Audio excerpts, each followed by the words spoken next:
Dearest friends and devotees, how to open a center of Krishna Conscious in the Western world. This is a very important plan, a very important project. The most important project in the world, for the world, is Krishna Consciousness. Because only if you are Krishna conscious at the moment of death, you have achieved the perfection of life. And everything we do, what we develop, should go into the direction of helping people to become Krishna conscious. So community is a very delicate thing. It involves many people. Now, today I'm going to talk about the congregation, because a center has a congregation and lives by the support and the love of the congregation and by the service done to the congregation. So how do you establish a congregation? Now, I'll be mentioning a few mechanical things which are quite easy but often neglected. First of all is to make a book of visitors, a book of where you note down all the addresses, emails, WhatsApp groups of the people who are coming to you. Interact with the congregation, with the people who come to you. Offer service to them. Hopefully have a newsletter you can send out, a website, a page book, a WhatsApp group of different kinds. There may be a WhatsApp group for the deity darshan. There may be a WhatsApp group or something where you publish the daily classes given in the temple.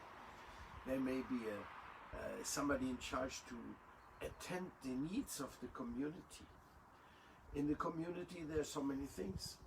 Birthdays, special events, marriages, all that. Especially if you're working with the Hindu community, they're very keen on looking on their particular festivities, and if you are aware of them, then they will love you and they will help you.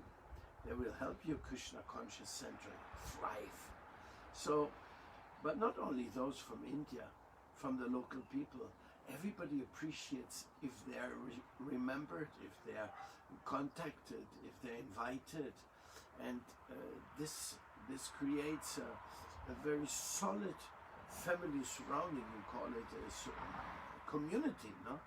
So Krishna Conscious Center is for training up the local people who are living inside there, who take shelter there, but also for attending on the community, to be there for the community, to make the community feel that we appreciate them, we love them, we need them, we try to serve them, we are there for them, and we hope that they are there for us. And then we can organize a big Rasa Yatra festival, then we can organize a big yoga festival. Like in Colombia, we reached up to 14,000 people who would come to our yoga festival in parks with many stands and stage programs, really far out. I was very impressed how the devotees organized that. In other cities too, in Antofagasta also, they learned it and they did it. So, community service, that is the idea of a congregation. And the more you do that, the more people you reach. You know, we can go out into the community, have lectures in universities and schools. We can offer that. We can also do prasadam distribution outside of our temple. We can get donations from some people and then go out and give out prasadam, sometimes in the streets, sometimes in the institution of those who are in need. There's plenty of fields, public relations. We also have to know what the people think, what is up. We can give commentaries on the current issues of this world from the Krishna conscious point of view. We have to have connection with the radio, televisions, with the people who were in one way or another the mind manipulators of this world. We don't want to manipulate. We just want to offer the information of Krishna consciousness. We want to give to people what we receive from our spiritual master, but we are not against using the modern facilities and communication tools, because they will help so many people to come in contact with Krishna consciousness. And that is finally what we are all about. Service to humanity. Service to the poor people. Poor at heart, poor at mind, poor in the pocket, also, doesn't matter. But according to Srila Prabhupada, in this world everybody's poor because he doesn't have Krishna. And everybody's crazy because they're crazy after material things which will never make them happy. And they are all desperate because in this material world you need to be desperate for the things you want to get, and you can't reach them. They're all depressed. Well, not all depressed, but the tendency of depression is there because you're worshipping the temporary. You're going after that which is not feasible, not tangible. So you must be depressed somewhat, because somewhere you're intelligent enough that this is not working. You're running into the full speed into a direction, but you don't know where you're running, what you're supposed to achieve there. We are talking about real, substantial, safe existence. We are in danger at every second. We are talking about knowledge and understanding things that they are. We are lied to. The universities are blind towards spiritual existence. The press is manipulated by commercial interests. Knowledge, where do you get knowledge? Nowhere, except when you come to Bhagavad Gita as it is, and Srimad Bhagavatam, and freedom of thought. In Krishna Conscious, you are allowed to ask all the questions you have and get satisfaction on the answers, so that you can continue. We know we can't know everything. We don't need to know everything. But if we know that we cannot know, but we know that we can believe that which is positive, progressive, which is full of empathy for the whole living beings, and then you can believe it, you can subscribe to it, you can embrace it, you can enthuse for it. We are all kind of helpless beings in this world, but the Lord is a supreme helper. He can help the helpless, and the devotees are the servant of the helper of the helpless, therefore they're also helpers. You see that? So it's a very incredible thing that knowledge in this world is not available, but people are eager for it.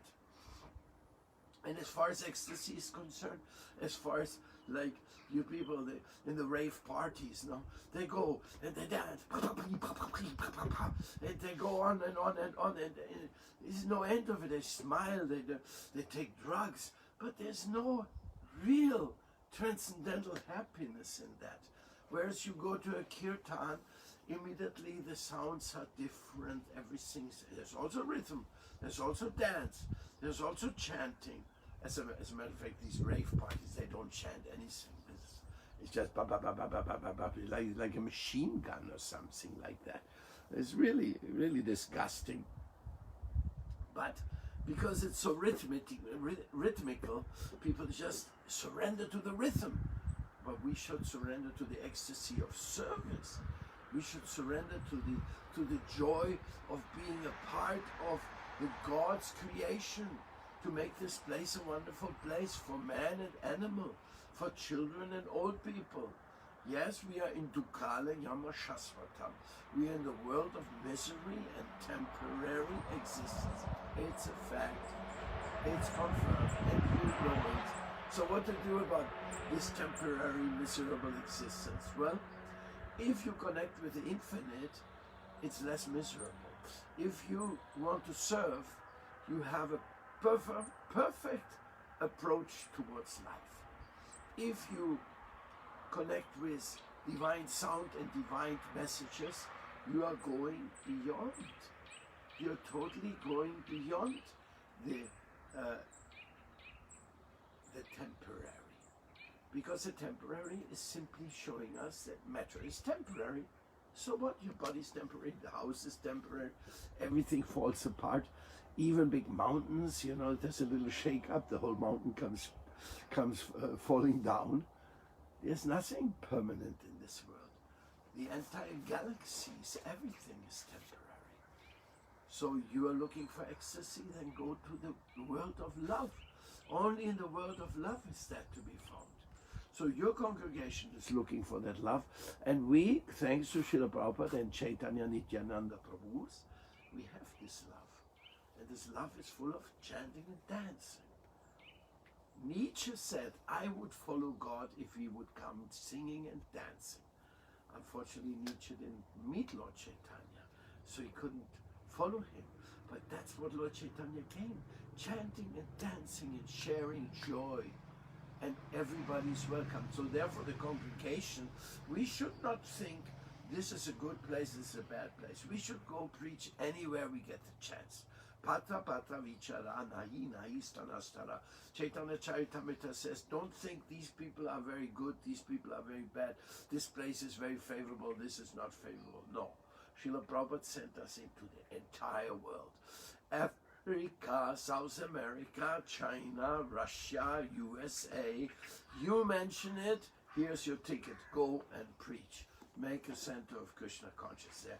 Be bold. If you have a connection, if you have some property, if you have some you know the language they speak there, if you have a basis, you can go there and you can do it. So congregation is love for the people.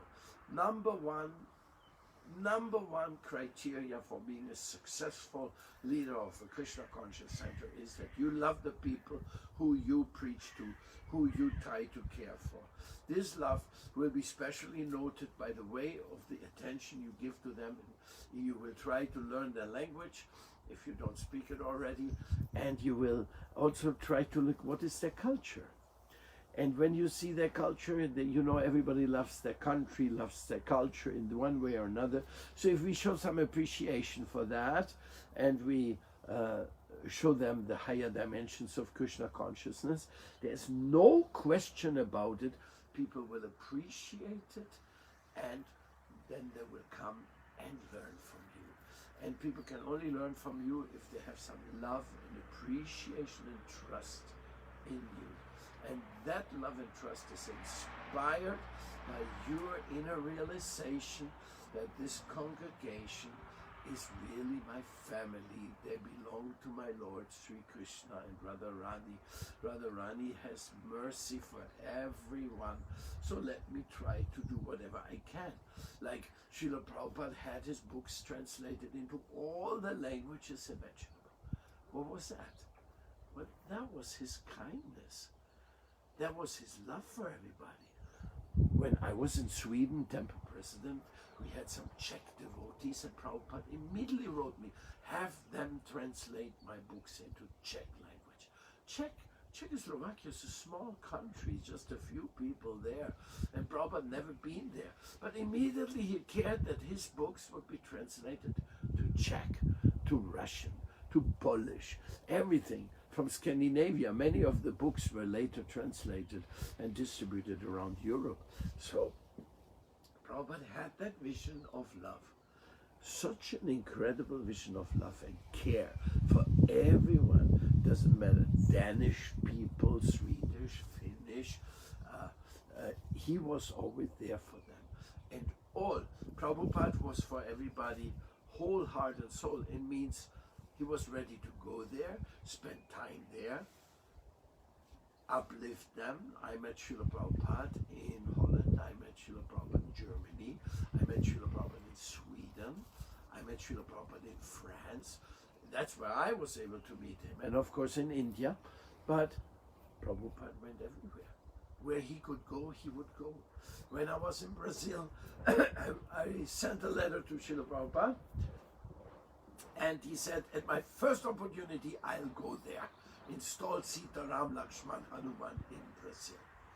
When I was in Berlin, in Sankirtan, I sent Srila Prabhupada a postcard of the Gedächtniskirche, which is a memorial church which was half destroyed in the World War. I sent it to him, says, this is the place where we do your book distribution. Prabhupada sent a postcard back to me, and he put on top of the Gedächtniskirche a circle and said ISKCON. Says a very good place for an ISKCON center.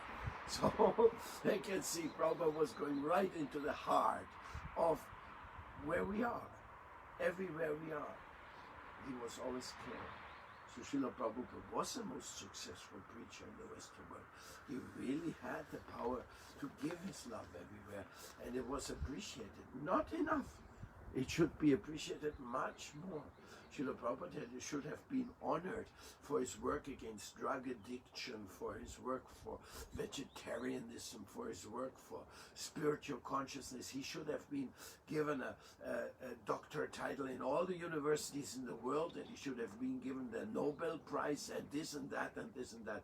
But there was one thing which impeded that Srila Prabhupada was changing lifestyles. And those in this material world who are in power, they don't appreciate when somebody changes lifestyle. But Krishna consciousness means changing lifestyle, changing what we now.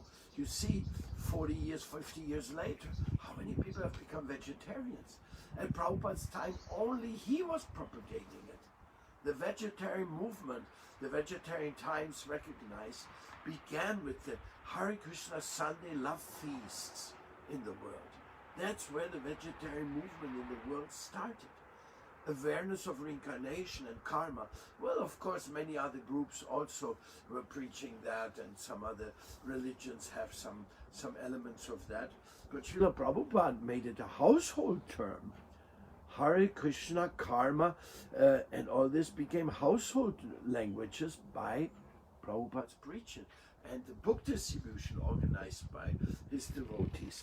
And drugs, when you take up Krishna consciousness, you don't want to see meat, and drugs, you know, is just a big deterrent, it's just a big disturbance for the mind.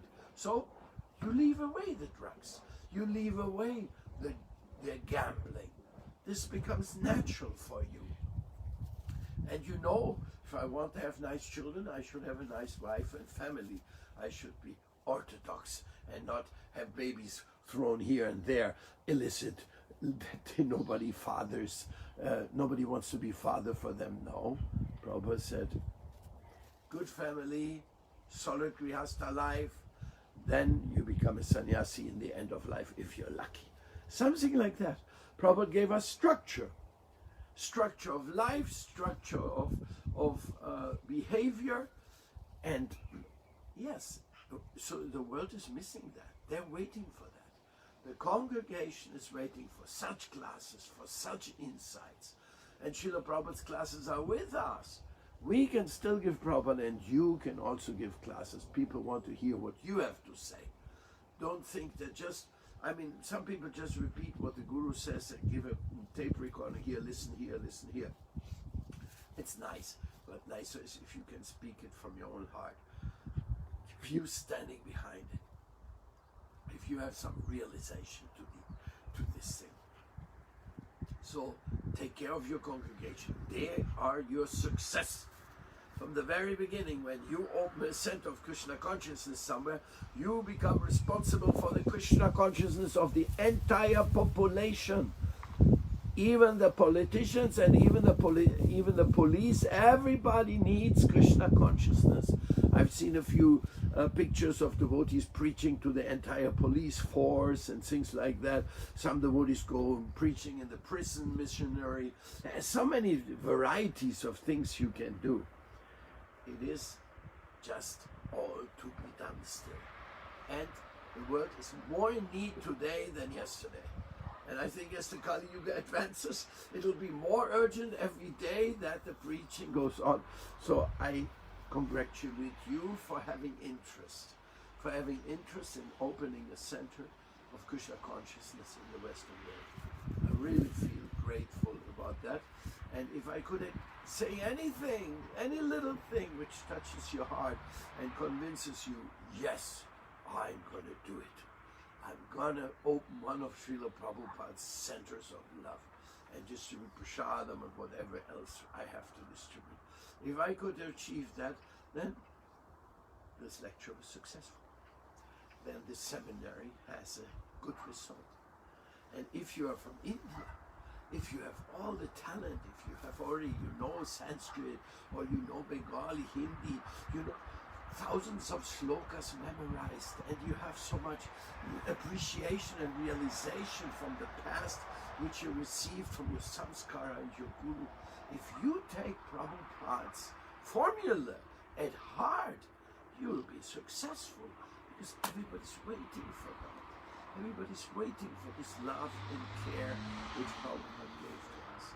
This loving care, this effort to enlighten others, you know, that is really, really, really what life is all about. Love and trust in Krishna and with each other as well. The congregation is as big as your love reaches out to them. And when they come and see you, you give some time to them. You and your people, because congregation work is not one man's work. It is a whole group work. Finally, Prabhupada involved all his disciples in congregation work. And that's why there's a worldwide Krishna Conscious congregation today, which is growing every day in universities, in more temples, in more restaurants, in more schools, in more seminars, in more online courses, etc., etc. This is growing, but too slow. You can make it grow more faster by your participation. I say too slow because I feel it is too slow. I'm not in control, but I'm very happy that now in our own family we have so many bold devotees who are actually ready to give shelter to others, to guide them in this Krishna consciousness. It makes me very happy, very, very, very. I feel like that was Prabhupada wanted when he said that I want all my sons and daughters to become spiritual master and initiated, spread the message of Chaitanya Mahaprabhu all over the world. All his sons and daughters. You know, he said that by 75. He said by 1975 he wanted that. So, time is coming, and you're part of it because you're listening to this class. I thank my spiritual guardians. I thank my friends in the congregation who have tolerated me, have given me the chance to go and preach here and there. You know, you don't have to live in a temple to preach. You can be an outside member and take care of the congregation of the temple. One of our devotees in Berlin, Govind, he goes out to the different houses of the Hindus and have ceremonies there, and he tells them, let's collect some boga and help the temple for big prasadam distribution. Everybody can take part of it. Prabhupada's program is so generous, so broad. Nobody can escape if he understands that the call was meant for him. Thank you very much, and hope you're going to go on listening to all these good advices so that your own capacity, opening center of Krishna consciousness in the Western world will become very solid. Thank you. Radhe Krishna.